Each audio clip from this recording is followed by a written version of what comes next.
আমাদের বাসায় যদি কোনো মেহমান আসে তাহলে আমরা প্রস্তুতি নেই না?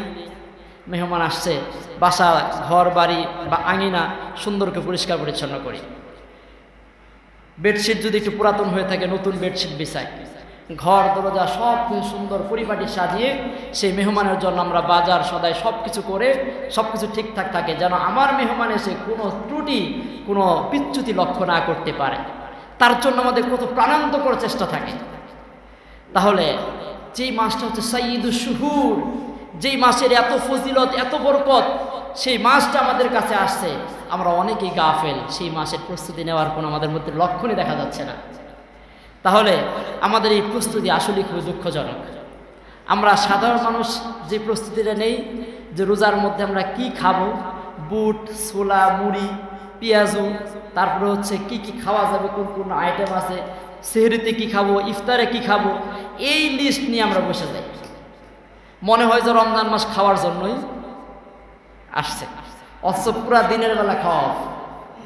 আমরা আজকে রমজানের প্রস্তুতি কিভাবে নেওয়া যায় এই বিষয়ে আমি 15টা পয়েন্ট করেছি। আমরা খুবই সংক্ষেপে সেই 15টা পয়েন্টে আলোকপাত করার চেষ্টা করবো। আমা তাওফিকি ইল্লা বিল্লাহ। 1 নাম্বার হচ্ছে রমজানের জন্য আমাদের দোয়া করা, বেশি বেশি আল্লাহর কাছে দোয়া করা। আল্লাহ রাসূল সাল্লাল্লাহু আলাইহি ওয়াসাল্লাম রজব মাস আসলেই যে দোয়াটা পড়া শুরু করতেন, আল্লাহুম্মা বারিক লানা ফি রজব ওয়া শাবান ওয়া বাল্লিগনা রমাদান। যখনই পারেন, যখনই মনে হয়, যে অবস্থাতে থাকেন, আল্লাহর কাছে এই দোয়া করা যে আল্লাহ আমার হায়াতটাকে রমজান পর্যন্ত বাড়াই দেন, এই মহিমান্বিত রহমত মাগফিরাত নাজাতের এই মহান শওকাতের মাস যেন আমার জীবনে আমি পাই, লাইলাতুল কদরের মতো রাত যেন আমি পাই, তারপরে সেহরি ইফতার কিয়ামুল লাইল তারাবিগুলো যেন আমি পাই। এই জন্য আল্লাহর কাছে বেশি বেশি দোয়া করা। 2 নাম্বার তওবা এবং ইস্তেগফার করা আল্লাহর কাছে, কারণ আমরা সবাই গুনাহগার, আল্লাহর কাঠগড়ার আমরা আসামি। আল্লাহর আদালতে আমাদের নামে গুনার মামলার অভাব নাই। এই নতুনভাবে এই মামলা এবং এই আসামি থাকা অবস্থায় নতুনভাবে আল্লাহর কাছে নেক কাজ করার তৌফিক পাওয়া খুবই কঠিন ব্যাপার।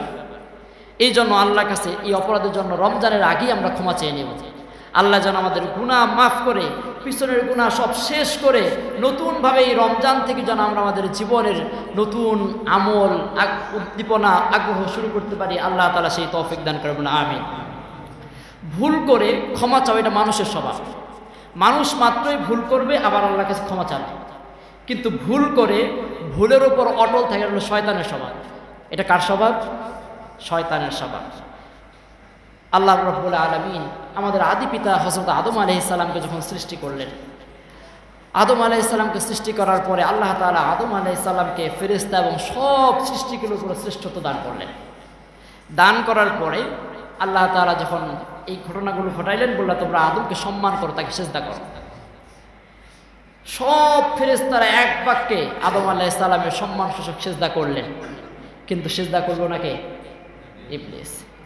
রব্বুল আলামিন পবিত্র কোরআনে সূরাতুল আরাফের 12 থেকে 18 নম্বর আয়াতে বললেন, ক্বালা মা মানাআকা আল্লা তাসজুদা ইয আমারতুক। রব্বুল আলামিন বললেন, হে আযাজিল, তোমাকে বাধা দিল? আল্লাহ তাসজুদা, আমি যখন সিজদা করতে পেরেছি, আমি যখন আদেশ করেছি, আদেশ করার পরে তোমাকে কিসে বাধা দিল? তুমি সিজদা করলে না কেন? তখন আযাজিল তার ভুল করে ভুলের ওপর অটল থেকে সে বলল, ক্বালা আনা খায়রুম মিনহু, আমি তার চেয়ে উত্তম। কি বললেন? আমি তার চেয়ে উত্তম। খলাকতানি মিন নারি ওয়া খলাকতাহু মিন তিন, আপনি আমাকে আগুন থেকে সৃষ্টি করেছেন আর ওকে পচা গান্দা মাটি থেকে বানাইছেন। আগুনের ধর্ম উপর দিকে ওঠা, মাটির ধর্ম নিচের দিকে পড়া, আমি আগুন হয়ে মাটিকে সিজদা করতে পারি না। আল্লাহ বললেন, ক্বালা ফাহবিত মিনহা ফামা ইয়াকুনু লাকা আন তাতাকাব্বার, এখান থেকে নেমে যা, এই জায়গায় থেকে তোর অহংকার করার কোনো অবকাশ নাই।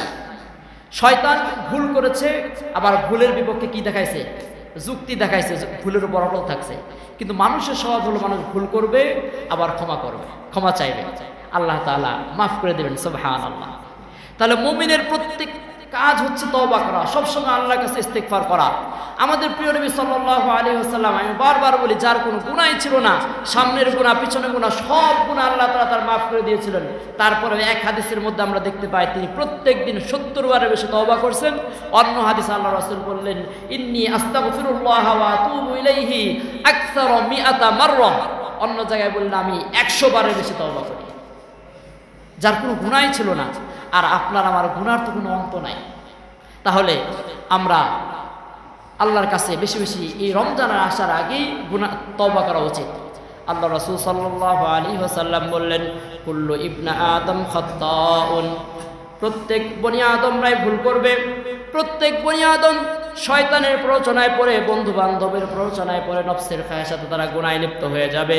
আল্লাহ রাসূল বললেন, খায়রুল খাত্তাউন আত-তাওয়াবুন, আর সেই গুনাহগার হচ্ছে উত্তম যে গুনাহ করার পরে তওবা করে কার কাছে? আল্লাহর কাছে তওবা করে, সে হচ্ছে উত্তম। আল্লাহ তাআলা আমাদেরকে বেশি বেশি তওবা করার তৌফিক দান করুন, আমিন। এই তওবা কবুল হওয়ার জন্য 5টা শর্ত আছে। কয়টা শর্ত? ভালো করে মনে রাখবেন। 1 নাম্বার, গুনাহের স্বীকৃতি দিতে হবে। আমরা যে গুনাহটা করেছি, যে আল্লাহ যে গুনাহটা করছি আসলে এই গুনাহটা আমি করে ফেলছি, আল্লাহ আমার অন্যায় হয়ে গেছে, পাপ হয়ে গেছে, 1 নম্বর স্বীকৃতি দেওয়া। 2 নাম্বার, লজ্জিত হওয়া যে আল্লাহ আমার এই গুনাহটা করে আমি বড় ভুল করেছি, আমার গুনাহ করা উচিত হয়নি, আমি শর্মিন্দা, আমি তোমার কাছে মাপ চাই, লজ্জিত হওয়া। 3 নাম্বার, আল্লাহর কাছে তওবা করা, মাফ চাওয়া যে আল্লাহ আপনি মাফ করে দেন। 4 নাম্বার, আর এই গুনাহটা আমার জীবনে আমি পুনরাবৃত্তি ঘটাবো না, আর করব না, এই স্বীকারোক্তি আল্লাহর কাছে দেওয়া। 5 নাম্বার, যদি কোনো আপনার কাছে হাক্কুল ইবাদ থাকে, আল্লাহর হক তো আল্লাহ মাফ করে দিবেন, কিন্তু হক্কুল ইবাদ যদি আপনার আমলনামায় থাকে সেটা কিন্তু আল্লাহ মাফ করবেন না। কারো 500 টাকা নিয়ে দেন নাই, কারো নামে গীবত করা হয়েছে, কাউকে শারীরিকভাবে আঘাত করা হয়েছে, কারো সামান্য জিনিস অল্প পরিমাণ হলো না বলে নেওয়া হয়েছে, কারো জমিন জবরদখল করা হয়েছে, কারো নামে কুচ্ছা রটনা করা হয়েছে, এই যে বিষয়গুলো, এই সব হচ্ছে হাক্কুল ইবাদ। হাক্কুল ইবাদ আল্লাহ মাফ করবেন না, বান্দার থেকে মাফ নিতে হবে। তাহলে হাক্কুল ইবাদ থাকলে সেটা ফিরাই দেব। এই 5টা কাজ যদি করতে পারি, আশা করা যায় আপনার তওবাটা আল্লাহর দরবারে কবুল হয়ে গিয়েছে। তাহলে আমরা 2 নাম্বার কি বললাম? রমজান আসার আগেই আমাদের সব গুনাহ তওবা করে নতুনভাবে আমরা রমজান শুরু করবো ইনশাআল্লাহ। 3 নাম্বার, রমজানের ফজিলত সম্পর্কে, রমজান যে কত গুরুত্ব মহত্ব নিয়ে আমাদের কাছে আসছে সেই সম্পর্কে সচেতন থাকা। যদি আমরা কারো মর্যাদা বুঝি তাহলে তার প্রতি আলাদাভাবে আমরা কি করে অ্যাড্রেস করি, তার সাথে অন্যভাবে কথা বলি। কিন্তু যাকে চিনি না, সে যত বড় অফিসার হোক, তার সাথে আমার কথা বলার ধরন কি, সেই তাকে সম্মান দিয়ে হবে নাকি নর্মাল অ্যাজ ইউজুয়াল হবে? তাহলে রমজানের ফজিলত, বরকত, মহত্ব আমাদের জানতে হবে। যদি জানি তাহলে সেই রমজান সম্পর্কে আমরা আগ্রহ, উদ্দীপনা আমাদের বৃদ্ধি পাবে। তাহলে আল্লাহ রাসূল সাল্লাল্লাহু আলাইহি ওয়াসাল্লাম এই রমজান মাস আসার আগেই রমজান মাসের ফজিলত সম্পর্কে সাহাবায়ে কেরামকে বললেন। আল্লাহ রাসূল সাল্লাল্লাহু আলাইহি ওয়াসাল্লাম যে হাদিসটা বলেছি, এই হাদিসটি সুনানে আহমদ এবং নাসাই শরীফে এসেছে।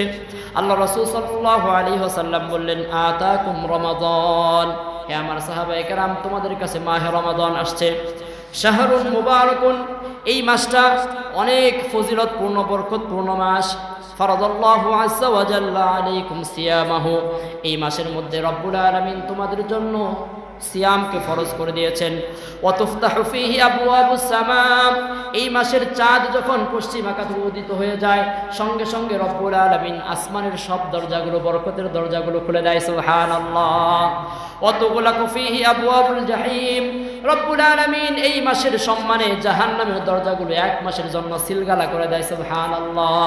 ওয়া তুগল্লাকু ফীহি মারাদুশ শায়াতিন, রব্বুল আলামিন মাহে রমজানের চাঁদ ওঠার সাথে সাথে ইবলিস আজাজিলকে শৃঙ্খলে আবদ্ধ করে বন্দী করে রাখেন, যাতে তোমাদেরকে ধোঁকা দিয়ে গুনার কাজে লিপ্ত করতে না পারে। সুবহানাল্লাহ। শয়তানকে ধোঁকা দিয়ে যাতে আমাদেরকে ধোঁকা না দিতে পারে, বনি আদম জানায় এই মাসে আরো বেশি উদ্দীপনা, আগ্রহ নিয়ে আল্লাহর ইবাদত করতে পারে, শয়তানকে আল্লাহ তাআলা এই জন্য বন্দী করে রাখেন। এরপরে কি করেন? রব্বুল আলামিন এই মাসের মধ্যে রেখেছেন ফিহি লাইলাতুন খায়রুম মিন আলফি শাহর। সুবহানাল্লাহ। এই মাসের মধ্যে রব্বুল আলামিন তোমাদের জন্য এমন একটি লাইলা, এমন একটি রাত্রি রেখেছেন, খায়রুম মিন আলফি শাহর।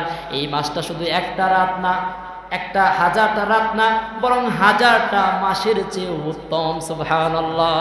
হাজারটা মাসের চেয়েও যেই মাসের ইবাদত আল্লাহর কাছে বেশি গুরুত্বপূর্ণ, এই রাতটা আল্লাহ তাআলা এই মাসের মধ্যে দিয়েছেন। আল্লাহ রাসূল সাল্লাল্লাহু আলাইহি ওয়াসাল্লাম তারপর সতর্ক করে সাহাবায়ে কেরামকে বলেন, ও আমার সাহাবায়ে কেরাম, খুব সতর্ক, খুব সাবধান থাকবা।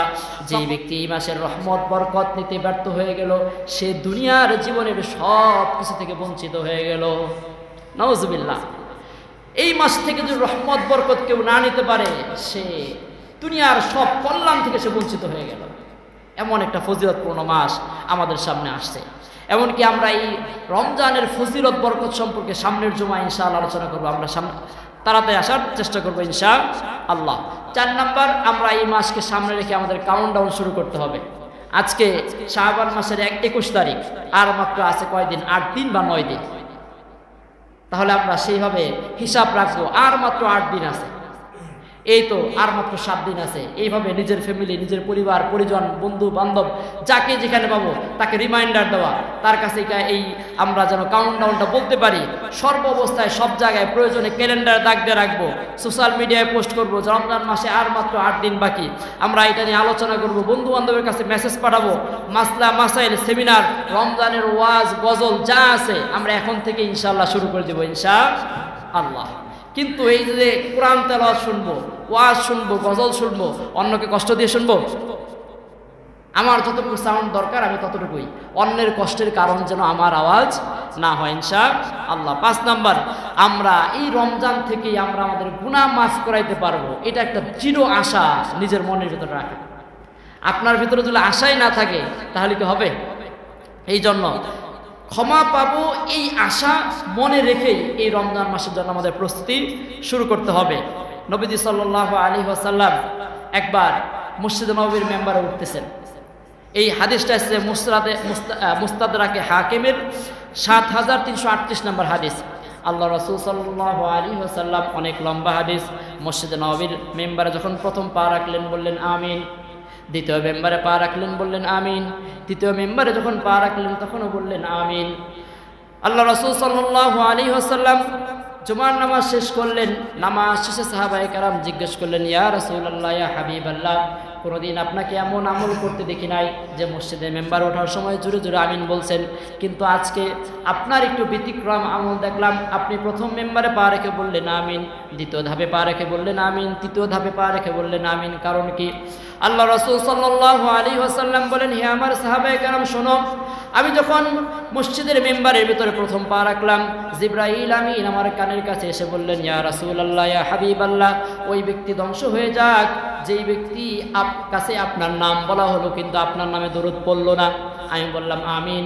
দ্বিতীয় ধাপে যখন পা রাখলাম, জিবরাইল আমিন আবার কানে কানে বললেন, ইয়া রাসূলুল্লাহ, ইয়া হাবিবাল্লাহ, ওই ব্যক্তি ধ্বংস হয়ে যাক যেই ব্যক্তি তার পিতা এবং মাতা অথবা একজন অথবা উভয়জনকে দুনিয়াতে পেয়েছে কিন্তু তাদের মাধ্যমে সে জান্নাত লাভ করতে পারে না, সে ধ্বংস হয়ে যাক। আমি নবী বললাম আমিন। তৃতীয় ধাপে যখন পা রাখলাম, জিবরাইল আমিন আমার কানে কানে বলল, ইয়া রাসূলুল্লাহ, ইয়া হাবিবাল্লাহ, ওই ব্যক্তি ধ্বংস হয়ে যাক যেই ব্যক্তি রমজান পাইলো অথচ নিজের গুনাহ মাফ করাইতে পারলো না। আমি নবী বললাম আমিন। এখন বলেন, জিবরাইল আমিন যে কথাটা বলে এটা কি তার নিজের কথা? জিবরাইল আমিন হচ্ছে মাইক, আমরা যেরকম এখানে কথা বলছি কথাটা জাস্ট সার্কুলেট করে দিচ্ছে। তাহলে ওই কথাটা কার কথা? আল্লাহর কথা। আমিন বলছে কে? আপনার আমার মতো মানুষ? দোজাহানের সর্দার, নবীদের সর্দার, সাইয়্যিদুল মুরসালিন, আপনার আমার নবী মুহাম্মদুর রাসূলুল্লাহ সাল্লাল্লাহু আলাইহি ওয়াসাল্লাম, যার জবান থেকে একটা মিথ্যা কথা জীবনে বের হয় নাই, সেই মুখ দিয়ে বলছেন আমিন। তাহলে যদি রমজান মাস পাওয়ার পরেও রমজানের বাইরেও যেরকম ছিলাম রমজানেও ঠিক সেরকমই চললাম, যদি আমাদের জীবনটা এমন হয় তাহলে আপনার আমার মতো হতভাগা এই পৃথিবীতে আর কেউ আছে? তাহলে আল্লাহ রাসূল, আল্লাহর কথায় আল্লাহ রাসূল বলছেন আমিন, এখানে নড়চড় হওয়ার কোনো সুযোগ নাই।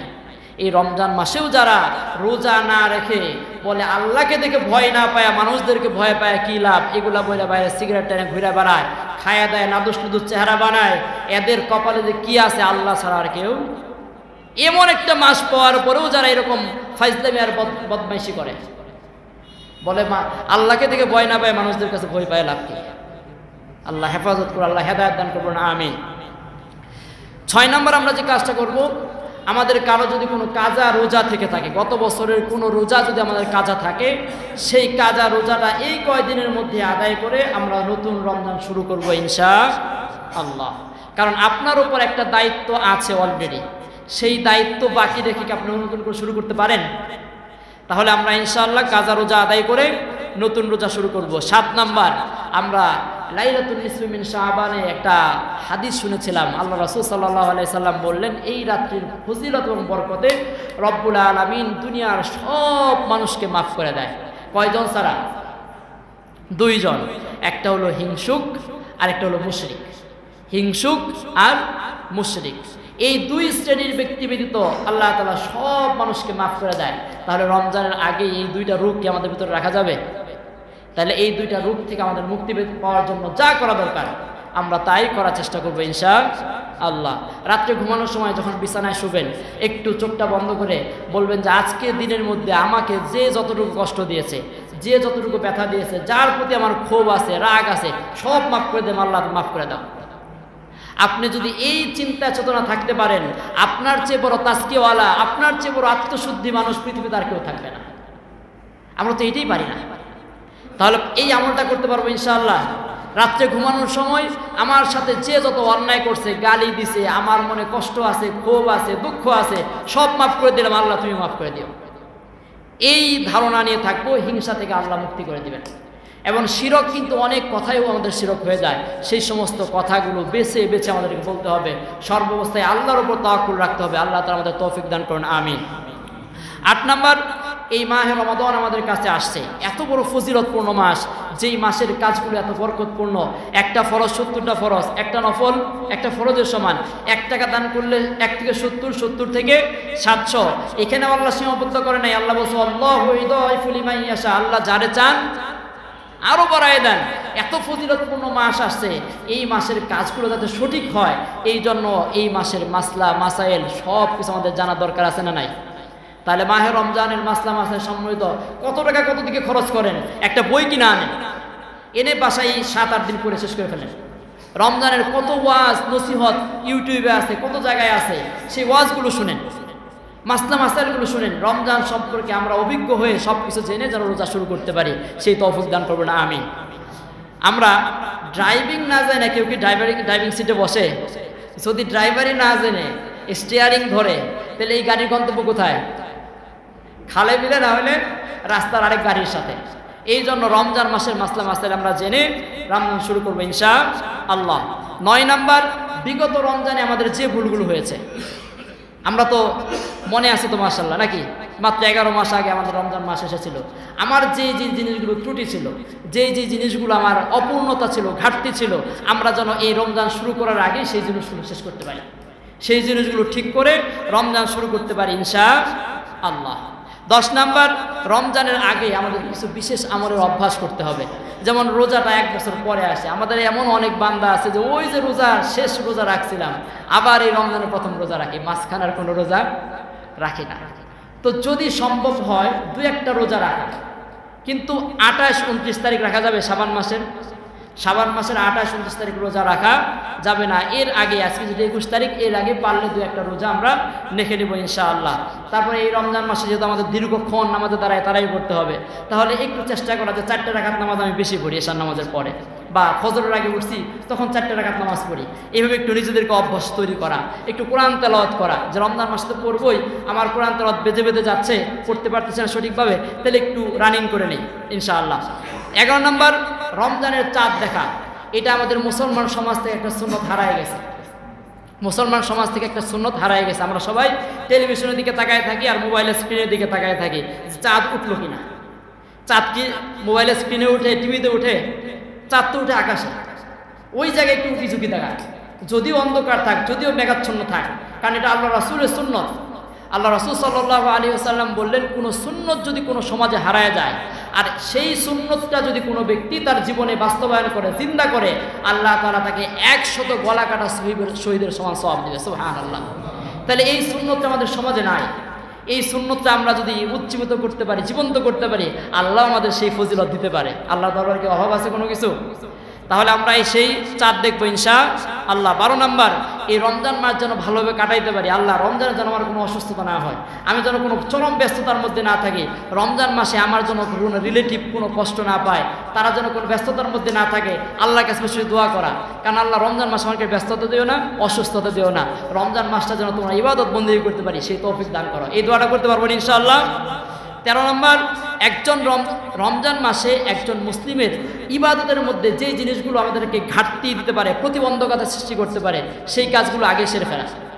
সেই কাজগুলো যে এই রমজানের আমার তো উপরে এই দায়িত্ব আছে, সেই কাজগুলো রোজার আগেই আমরা শেষ করে ফেলবো। বাসার কোনো বড় দায়িত্ব, ঈদের কেনাকাটা, নিত্য প্রয়োজনীয় জিনিস যে কেনাকাটাগুলো আছে, পারলে আমরা রোজার আগেই সেগুলো কিনে শেষ করে রমজান শুরু করবো ইনশাআল্লাহ। 14 নম্বর, বেশি বেশি কোরআন পড়বো। আমরা অনেকে কোরআন পড়তে পারি, আবার পড়তে পারি না। অনেকে রমজানে শুধু পড়ি, কিন্তু দেখা গেল এখন আটকে যাচ্ছি, তাহলে পড়াটাকে আবার কি করি, একটু রানিং অবস্থায় নিয়ে আসি। যারা কোরআন খতম দিয়েছি এই রমজানে ইনশাআল্লাহ চেষ্টা করবো অর্থসহ খতম দেওয়ার জন্য। যারা গত রমজান অর্থসহ খতম দিয়েছি এই রমজান চেষ্টা করবো সংক্ষিপ্ত তাফসির হলেও আমরা পড়ার চেষ্টা করবো ইনশাআল্লাহ।